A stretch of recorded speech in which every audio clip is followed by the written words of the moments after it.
The second stimulus is taking over. Tomorrow is a crucial day. The Senate is back and they're voting on the skinny bill. We're talking about the second stimulus checks, PPP 2.0, extended unemployment benefits. We know that this is in reaction to the HEROES Act that passed the House, the HEALS Act, which actually never passed. Trump has had an opportunity to provide a lot of suggestions while the House and the Senate was in recess. We know the House is back next week. So let's get into it so that you know what to be prepared for when we hit tomorrow.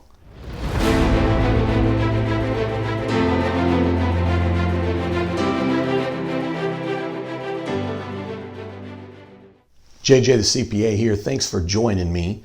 If you're not a subscriber, do me a favor and click it. Putting a lot of daily videos out for you, practicing CPA of 27 years. Before we get into all that we're expecting tomorrow, let's pause for a minute because there are 9 million economic impact payments that have not been received, as in the IRS has 9 million checks waiting for someone to claim them. They know who you are, but they either can't find you, they don't have your address, they don't know where to direct deposit it. They may have sent you the EIP debit card and you accidentally threw it away. Not $9 million, 9 million checks. So what do? You go to irs.gov and you go to Get My Payment. Check out your status. If you are one that received the EIP card and you didn't recognize it and you threw it away and you're still wondering why you didn't get your money, go to the irs.gov and check out Get Payment. You only have till October 15th for you to claim that. Once that date hits, then for you to get whatever stimulus you didn't actually receive, you will get that when you file your 2020 tax return, but you won't realize those dollars until next year. The IRS also came out, and I think this really slides into the discussion of the second stimulus check.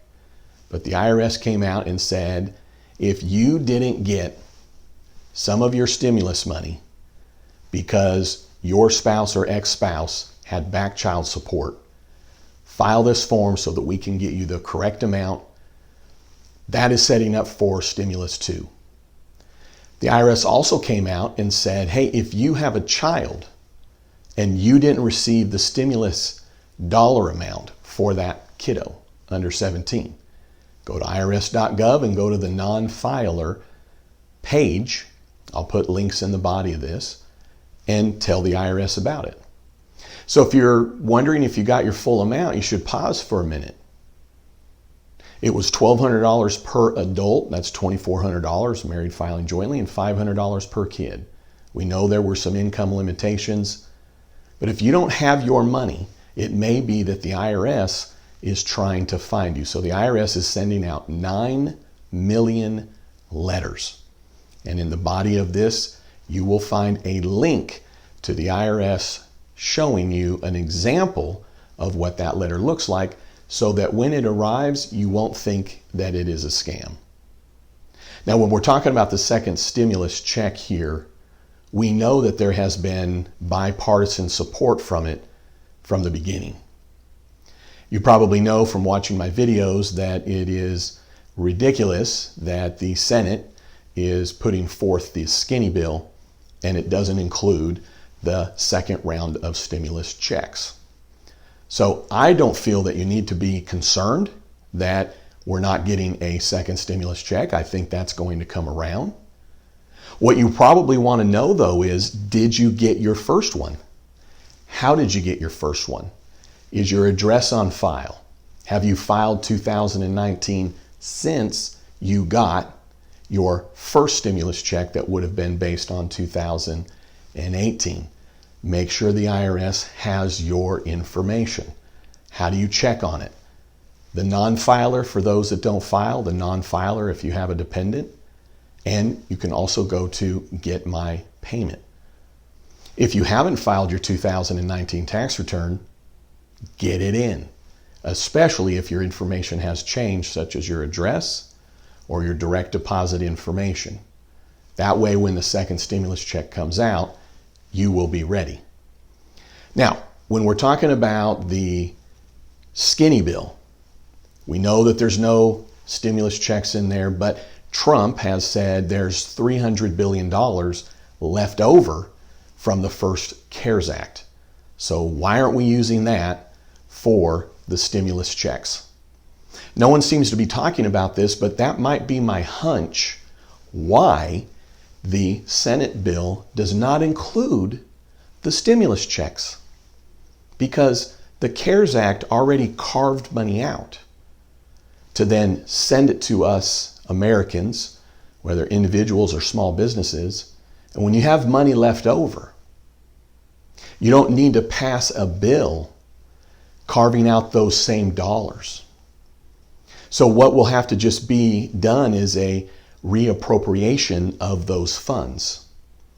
So on the one hand, it seems ridiculous to me that it's not included in the skinny bill, but it might be smart. It might be the smartest thing that you're getting ready to see, because the skinny bill will pass. It doesn't include the stimulus, but then the Senate will only have to then vote on reappropriating the funds that are left over in the CARES Act, which is a much lower hurdle to get over. Think of it as money has already been set aside to build a house. Not all of it was needed. There's money left over. You don't necessarily have to go back to the bank and say, hey, I've got money left over. Can I borrow more? Right? The bank would be quite perplexed. So maybe that's the play that no one's paying attention to. Haven't heard of it, haven't read about it, but right here, JJ the CPA is thinking there must be a reason, and maybe that's it because it's already there. Trump can't send it out without Congress approval, but it very well may not require it to be included in an act. So stay tuned for that. No one is talking about that. Now on PPP2, I did a video earlier today.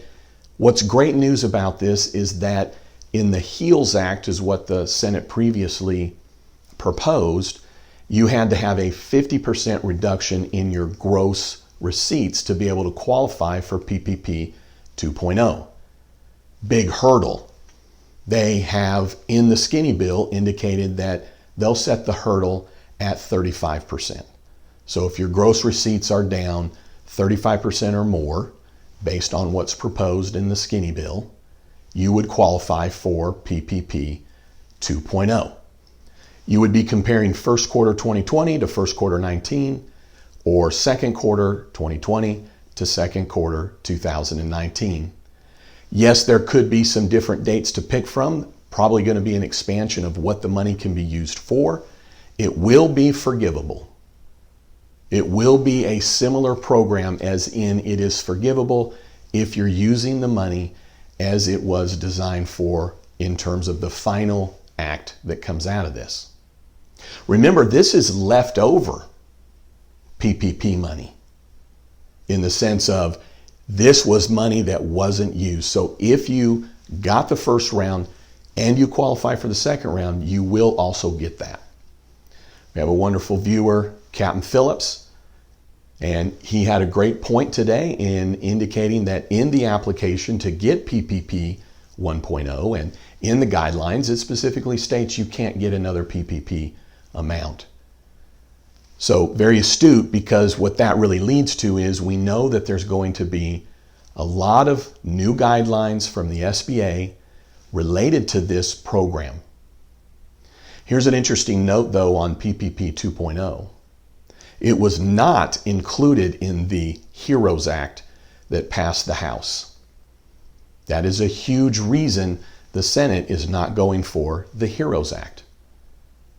So PPP 2.0 is in the skinny bill. It was in the HEALS Act. It's not in the HEROES Act. It is definitely something on the table. Why do I bring that up? No one is talking about this next thought I'm bringing to you.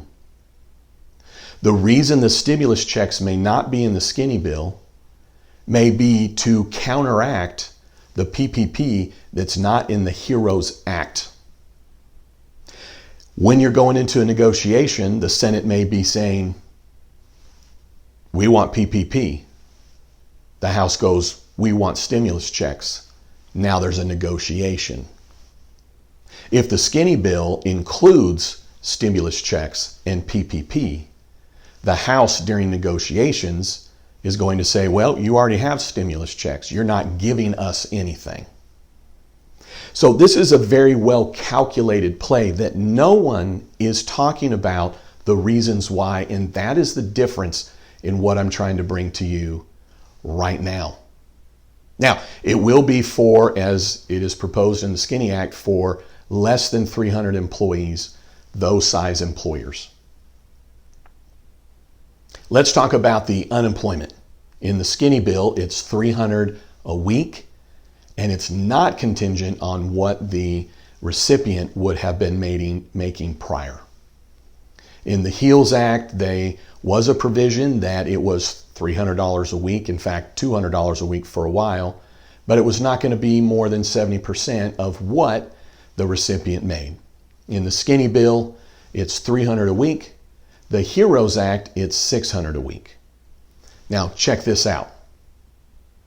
The skinny bill is indicating $300 a week because recipients are also able to get $300 a week from the executive order that Trump put into play using funds from FEMA. And the states were invited by the president to add $100 a week to that. So with the skinny bill at $300 a week, plus the money coming from FEMA, that is $600 a week. That is on par with the HEROES Act. So when we're looking at, well, why is the skinny bill so much less?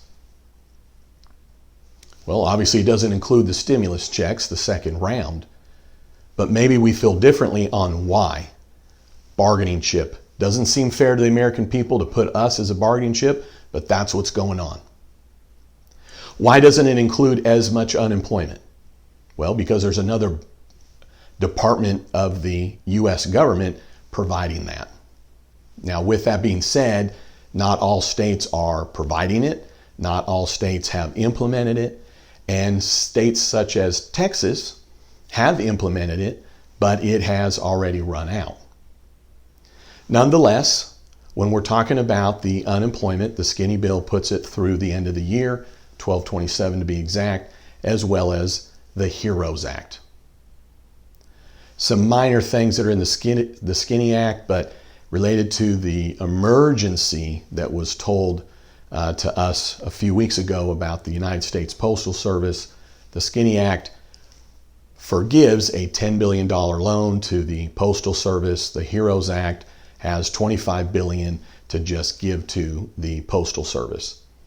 I think what's important is in the Skinny Act, it includes liability protection for employers and liability protection for healthcare workers. I think that's key. There is plenty of state aid and school aid, but of course that's the definition of what is plenty. I don't know if it's plenty or not, but it includes it. And that's where we're seeing the biggest gap between the House and the Senate. Now, I might have given you a little bit more to think on why there's the biggest gap there, but we still know that there is going to be aid going to the states and the school. $300 billion remains from the CARES Act. We are talking about then near $1 trillion from the Skinny Act. Together is 1.3. We know the House has come down from over $3 trillion down to 2.2 trillion. So tomorrow, I'll be interested to see what is developing out of that. Because it does seem ridiculous that we're seeing what we're seeing, but when I really think about it, maybe you'll see play out what I'm indicating to you that I don't see anyone else talking about anywhere. Tomorrow I'm going to cover third quarter estimated tax payments. Don't go to sleep on that one, because there's tax credits that you want to make sure that you're taking, especially as a self-employed, to ensure you're not paying more than you have to. Those are due on the 15th, next Tuesday. Also, no one's talking about this right now, but PPP reduces down your expenses for tax purposes. So when you're doing a tax estimate, specifically for third quarter, or as you're doing your year-end planning, you need to right now project the amount of your PPP loan forgiveness, and right now make an adjustment to your P&L so that you are massively aware of the effect to your bottom line. PPP is not taxable. PPP funds that are forgiven are not deductible, meaning you use it for payroll, that amount is then forgiven, you don't get to deduct that payroll. So what I'm doing with my clients is we are recording the PPP as a other expense, which sounds weird. And yes, it's a negative other expense, but it's not income, but it is a reduction of expenses. So I'll have a video going through that on the IRS standpoint. Taxes are key as it relates to this, massively key. If you got $100,000 in PPP, you might have a $30,000 tax problem in April. Don't wait till then. Tune in to JJ the CPA as I will give you the update. My plan is to do a stimulus update for you each day and to release it best I can by 8 p.m. I'm a practicing CPA. I love what I do. I love putting together these videos for you. If you made it to here and you're not a subscriber, what are you waiting for? I would love to have you part of my family. Now, what I just wanted to throw in is I just released my second book, Cracking the CPA Code. Now, hang on. If you buy it and email me the receipt, I will put your name in the hat, and on Friday, September 11th, between 4 and 5 p.m. Central Daylight Time, I'm going to draw a name out of the hat for those that bought my book and give that person $1,000. So for those of you that are not subscribers, wouldn't you want somebody like that to be providing information to you? All right, hey, thanks for tuning in. I really appreciate it. And to all my wonderful subscribers, I love you. I'm excited to see what happens tomorrow and in the next week. So buckle up, because there's going to be a lot of information coming out. I want to keep you abreast of it. And we need to be able to hit the ground running on PPP 2.0, because it's coming, baby. All right, hey, don't you ever forget, you've never met a CPA quite like me. All right, have a great one.